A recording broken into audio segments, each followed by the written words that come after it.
lugar santísimo no había luz. Voy a abrir acá para los hermanos que nos ven. Es imposible ver algo ahí, porque no tenía ventanas.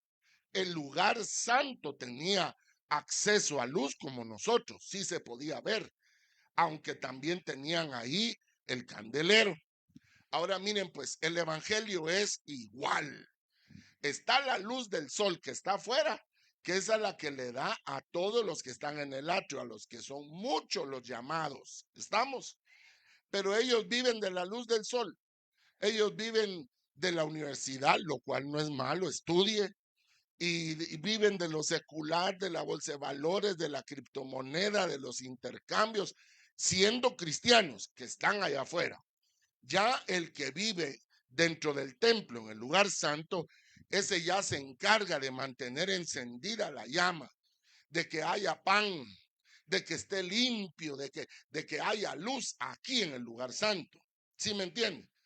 Y el sumo sacerdote, ese pobre, déjeme usar el término pobre, ese sí tenía que vivir como cuando compra uno una botella de aceite de oliva, que hasta le echan una oliva pequeña, va. Mire, una aceituna.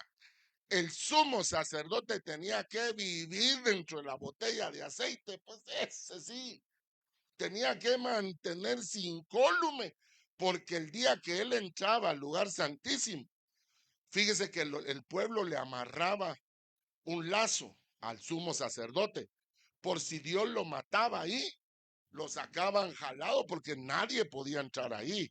Lo otro es que en su vara pastoril tenía unas campanitas para el pueblo estar escuchando que seguía vivo el sumo sacerdote. Por eso escuche, cuando Jesús resucitó y lo quisieron tocar, le dijo: no me toques, porque aún no he subido al Padre.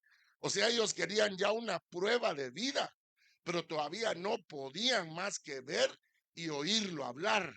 Una vez que subió, que fue glorificado, entonces ya le dijo: ven, mete tu mano en mi costado. Ahí está el flechazo que me dieron estos. Mira mis piecitos, mira mis manos, con las cuales yo pagué por ustedes.